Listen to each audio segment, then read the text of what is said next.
Hello everyone. So in the previous video, we studied about the control unit and its function. Now we shall discuss one of the two major implementation of control unit. The first one is the hardwired control unit. So control unit को implement करने के हमारे पास दो approaches थे, hardwire control unit और micro program control unit, जिनके बारे में थोड़ा ब्रीफ आइडिया पिछले वीडियो में पढ़ा था। आज हम हार्डवायर कंट्रोल यूनिट को डिटेल में समझेंगे। So first of all let's see the definition.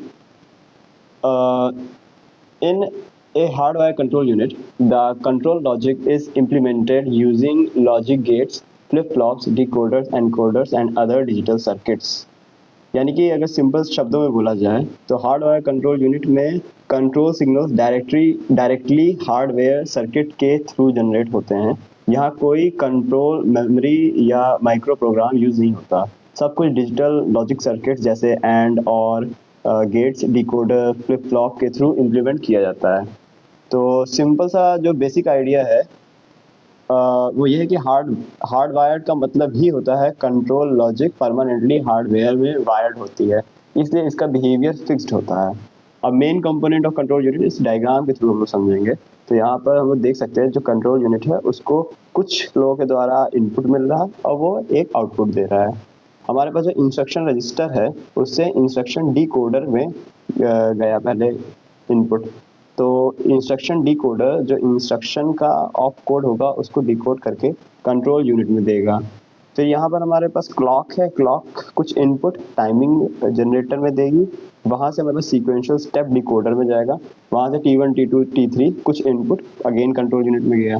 फिर हमारे पास इनपुट फ्रॉम सिस्टम बस, इनपुट फ्रॉम फ्लैग्स गए हमारे पास अगेन कंट्रोल यूनिट के अंदर। तो इन सब का ओवरऑल कॉम्बिनेशनल ये जो कॉम्बिनेशन होगा कुछ करेगा और कंट्रोल सिग्नल्स प्रोड्यूस करेगा। These signals go to the register, bus and ALU. Okay, अब थोड़ा सा इसके बारे में फिर से देखते हैं। तो जो हमारा इंस्ट्रक्शन रजिस्टर है वो स्टोर क्या करेगा, इंस्ट्रक्शन फेच फ्रॉम मेमोरी। अब IR के अंदर करंट इंस्ट्रक्शन होएगा, तो जो इंस्ट्रक्शन है वो हमारा ऑप कोड, एड्रेस मोड और एड्रेस बिट में डिवाइड रहेगा। फिर हमारे पास जो इंस्ट्रक्शन डिकोडर है वो ऑप कोड बिट्स को डिकोड करेगा यूजिंग ए 3x8 डिकोडर। फिर ऑफ कोड बिट्स डिकोडर में जाते हैं और मतलब कुछ जैसे 3x8 है तो हमारे पास यहाँ पर D0 से D7 तक की आउटपुट जनरेट होंगे।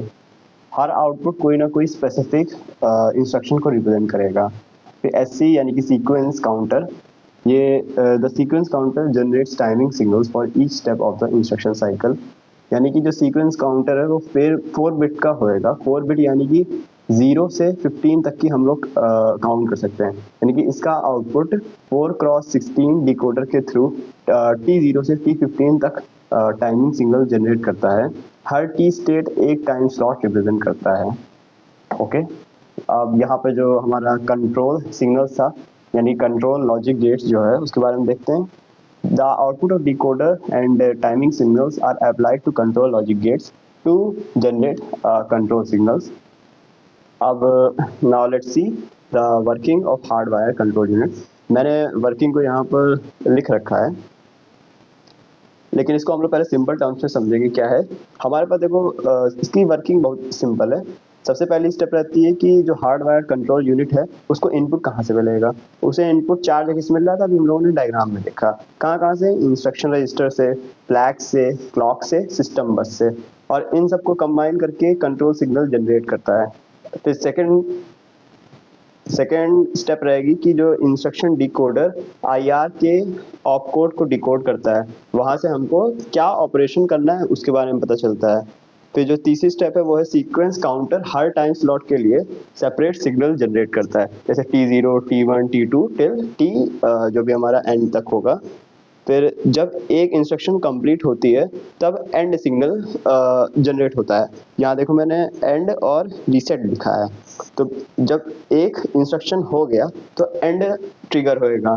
एंड से क्या होता है, ये सीक्वेंस काउंटर को रीसेट करता है और सिस्टम नेक्स्ट इंस्ट्रक्शन के लिए रेडी हो जाता है।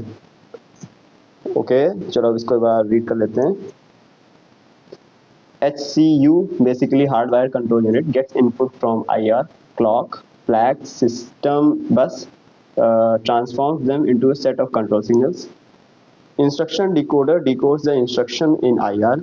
Sequence counter provides separate signal line for each step or time slot in a control sequence.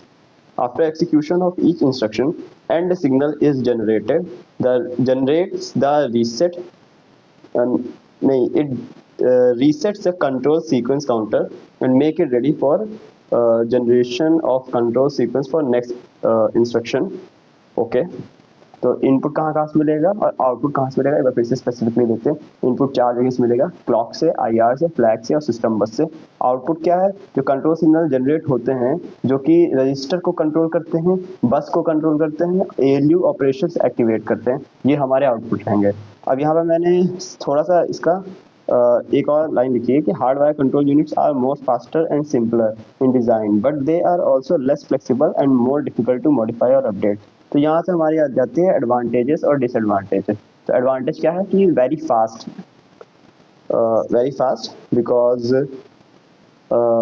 Because control signals are generated by combination circuit, इसलिए ये बहुत फास्ट होते हैं. सुटेबल फॉर RISC यानी कि जो रिस्क प्रोसेसर्स होते हैं वो generally hardwire control unit use करते हैं क्योंकि उनका इंस्ट्रक्शन सेट सिंपल होता है. Okay, now let's see the disadvantages. तो डिसएडवांटेजेस, एक इसकी मेजर डिसएडवांटेज है कि इंस्ट्रक्शन सेट और कंट्रोल यूनिट टाइटली कपल्ड होते हैं, मतलब स्पेशल सर्किट डिज़ाइन करना पड़ते हैं और इसको जो मॉडिफाई है ना उसको मॉडिफाई करना थोड़ा डिफिकल्ट होता है. अगर जैसे मान लो हम लोगों ने अभी कुछ इंस्ट्रक्शन सेट के बेसिस पे सर्किट डिज़ाइन कर दिया, लेकिन इन फ्यूचर मुझे वो इंस्ट्रक्शन सेट को एक्सटेंड करना है तो हार्डवायर चेंज करना पड़ेगा. तो इसके कारण से मुझे नई चिप्स लगानी पड़ेंगी. हो सकता है जो पुरानी चिप बेकार हो गई उनको रिप्लेस करना हो, तो कहीं ना कहीं हमारे लिए एक्सपेंसिव भी हो जाएगा और काम ज़्यादा बढ़ जाता है कि मतलब ओवरऑल इसको अपडेट करना, मॉडिफाई करना हार्ड हो जाता है, यानी कि लेस फ्लेक्सिबल होएगा. ये फ्लेक्सिबल नहीं होते हैं compare to micro program control unit. ये एक यहाँ पर डायग्राम है, इस टाइप का कुछ दिखता है हमारा. Control logic gate 3 cross 8 decoder, इसको इंस्ट्रक्शंस मिले, यहाँ से डिकोड होके इधर कंट्रोल लॉजिक गेट के अंदर गया. तो यहाँ पर जो 4 बिट सीक्वेंस काउंटर है तो क्लॉक वगैरह से इनपुट मिला, उसने 4 क्रॉस 16 डिकोडर से अगेन यहाँ पर इनपुट दिया और हमें कुछ आउटपुट मिलेगा. ओके, नाउ चलो इस वीडियो को समराइज करते हैं. तो हमारा जो हार्डवायर कंट्रोल यूनिट है वो कंट्रोल लॉजिक को इम्प्लीमेंट करता है यूजिंग हार्डवेयर सर्किट, यानी कि op code is decoded using decoders. Control logic gate generates final control signals. It is very fast but less flexible, mostly used in RISC यानी कि risk processors. और simply जो हमारा इसका मेजर डिसएडवांटेज था कि इसकी फ्लेक्सिबिलिटी कम होती है, उस फ्लेक्सिबिलिटी को इम्प्रूव करता है हमारा माइक्रो प्रोग्राम कंट्रोल यूनिट, यानी कि hardwire control unit speed provide करता है लेकिन फ्लेक्सिबिलिटी कम होती है. तो नेक्स्ट वीडियो में हम माइक्रो प्रोग्राम कंट्रोल यूनिट देखेंगे जो फ्लेक्सिबिलिटी भी प्रोवाइड करता है. Okay, thank you for now. Let's see you in the next video.